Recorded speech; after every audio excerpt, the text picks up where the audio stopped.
അത്യുന്നതനായ ദൈവത്തിൻ്റെ നാമം മഹത്വപ്പെടുമാറാകട്ടെ. ഇന്നത്തെ നമ്മുടെ ചിന്തയ്ക്കായി എടുത്തിരിക്കുന്ന വിഷയം ക്രിസ്തുവിൻ്റെ നാമത്തിൽ പ്രാർത്ഥിക്കുക എന്നതിൻ്റെ അർത്ഥം. ആധാരവാക്യം എടുത്തിരിക്കുന്നത് യോഹന്നാന്റെ സുവിശേഷം 14 അധ്യായം 13-14 വാക്യങ്ങളാണ്. അതിങ്ങനെ പറയുന്നു: നിങ്ങൾ എൻ്റെ നാമത്തിൽ അപേക്ഷിക്കുന്നതൊക്കെ ഞാൻ ചെയ്തു തരും. പിതാവ് പുത്രനിൽ മഹത്വപ്പെടേണ്ടതിന് ഞാൻ ചെയ്തു തരും. നിങ്ങൾ എൻ്റെ നാമത്തിൽ അപേക്ഷിക്കുന്നതൊക്കെയും ഞാൻ ചെയ്തു തരും എന്നാണ് പറയുന്നത്. പ്രിയപ്പെട്ട ദൈവ കുഞ്ഞുങ്ങളെ, ഇന്ന് ദൈവ പൈതങ്ങളായിരിക്കുന്ന നമുക്ക് ഓരോരുത്തർക്കുമുള്ള ഏറ്റവും വലിയ ഒരു ബലഹീനതയെപ്പറ്റി ഞാൻ പറയാൻ ആഗ്രഹിക്കുകയാണ്. എപ്പോഴും ദൈവ പൈതങ്ങൾ പറയും, ഞാൻ ഏറ്റവും താണ നിലയിലുള്ളവനാണ്, ഞാൻ ഒന്നുമില്ല, എന്നെ പരിഗണിക്കേണ്ടതിന് ഞാൻ ഒന്നുമില്ല എന്ന് പറഞ്ഞ് നമ്മളെ ഏറ്റവും കുറഞ്ഞവളായിട്ട് കാണുന്നവരാണ് നമ്മളിൽ പലരും. പ്രിയപ്പെട്ട ദൈവമക്കളെ, ഇത് ദൈവത്തിന് ഏറ്റവും ദുഃഖകരമാണ്. ഞാൻ ഏറ്റവും കുറഞ്ഞവനാണ്, ഞാൻ താണവനാണ്, എന്നെ കൊണ്ട് ഒന്നും കഴിയത്തില്ല, എനിക്കറിവില്ല, കഴിവില്ല, ഇങ്ങനെ പറയുന്നത് ദൈവത്തിന് വലിയ പ്രയാസമുള്ള കാര്യമാണ്. കാരണം നമ്മൾ ഏറ്റവും വിലപ്പെട്ടവരാണ്.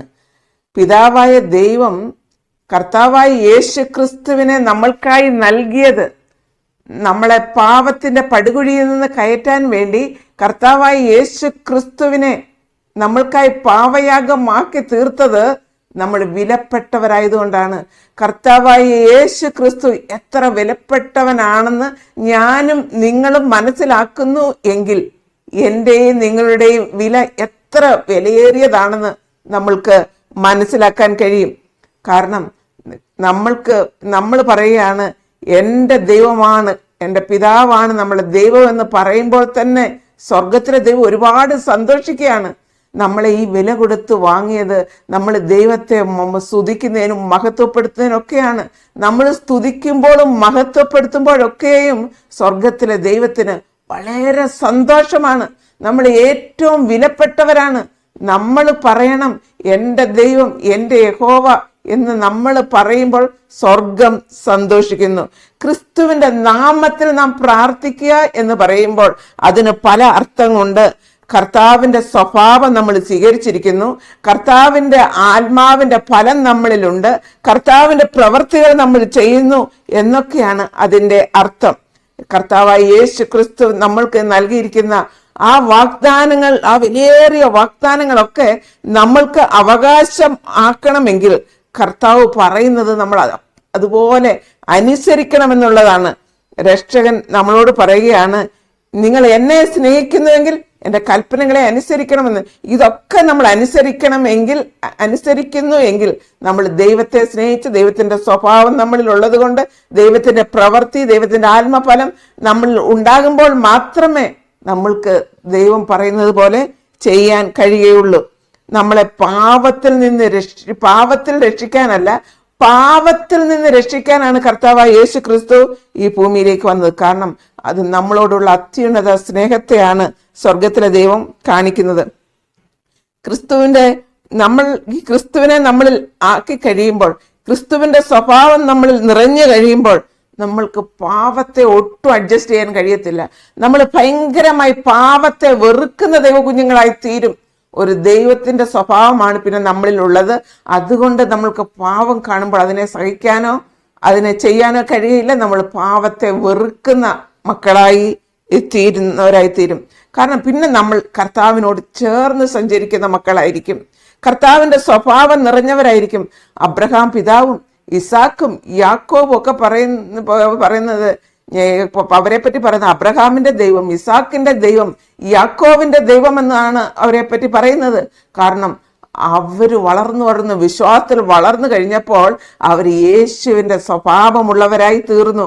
അതുകൊണ്ട് ദൈവത്തിന് അല്പം പോലും ലജ്ജയില്ല അവരെ പറ്റി പറയാൻ. അവർ അബ്രഹാമിന്റെ ദൈവമാണ് നമ്മുടെ ദൈവമെന്നും, യാക്കോവിന്റെ ദൈവമാണ് നമ്മുടെ ദൈവമെന്നും, ഇസാക്കിന്റെ ദൈവമാണ് നമ്മുടെ ദൈവമെന്ന് പറയുവാൻ ഒട്ടും മടിയില്ല. പ്രിയപ്പെട്ട ദൈവ കുഞ്ഞുങ്ങളെ, ആ ലെവലിലേക്ക് ഞാനും നിങ്ങളും വളരുവാൻ ദൈവം ആഗ്രഹിക്കുന്നു. ഈ ലോകത്തിലെ ദൈവജനമെല്ലാം ആ നിലവാരത്തിലേക്ക് വളർന്നു വരണമെന്ന് സ്വർഗത്തിലെ ദൈവം ആഗ്രഹിക്കുന്നു. പ്രിയപ്പെട്ട ദൈവ കുഞ്ഞുങ്ങളെ, നമ്മൾ ആ സ്വഭാവമുള്ളവരായി തീരുമ്പോൾ നമ്മൾ എന്തൊക്കെയാണോ ദൈവത്തോട് പ്രാർത്ഥിക്കുന്നത് ആ പ്രാർത്ഥന മുഴുവനും സ്വർഗത്തിലെ ദൈവം കേൾക്കും. അതുകൊണ്ടാണ് നമ്മുടെ ആധാരവാക്യത്തിൽ ഇങ്ങനെ പറയുന്നത്, നിങ്ങൾ എൻ്റെ നാമത്തിൽ അപേക്ഷിക്കുന്നതൊക്കെയും ഞാൻ ചെയ്തു തരും. പിതാവ് പുത്രനിൽ മഹത്വപ്പെടേണ്ടത് ഞാൻ ചെയ്തു തരും. നിങ്ങൾ എൻ്റെ നാമത്തിൽ അപേക്ഷിക്കുന്നതൊക്കെയും ഞാൻ ചെയ്തു തരുമെന്ന്. പ്രിയപ്പെട്ട ദൈവ കുഞ്ഞുങ്ങളെ, ദൈവം ചെയ്ത വാഗ്ദാനങ്ങൾ എല്ലാം പ്രാപിപ്പാൻ പൂർണ്ണ അനുസരണമുള്ളവരായി ക്രിസ്തുവിന്റെ നാമത്തിൽ പ്രാർത്ഥിച്ച് എല്ലാ അനുഗ്രഹങ്ങളും പ്രാപിക്കാനായി സ്വർഗത്തിലെ ദൈവം എന്നെയും നിങ്ങളെയും അനുഗ്രഹിക്കുമാറാകട്ടെ. ലോക അവസാനത്തിന്റെ ഏറ്റവും അന്ത്യ നിമിഷത്തിലാണ് നമ്മൾ ജീവിക്കുന്നത്. നമ്മൾക്ക് ഒരുമിച്ച് നിത്യയുടെ തുറമുഖത്ത് കിടക്കുവാനും സ്വർഗത്തിലെ ദൈവം നമ്മളെ സഹായിക്കുമാറാകട്ടെ, അനുഗ്രഹിക്കുമാറാകട്ടെ. നമുക്ക് പ്രാർത്ഥിക്കാം.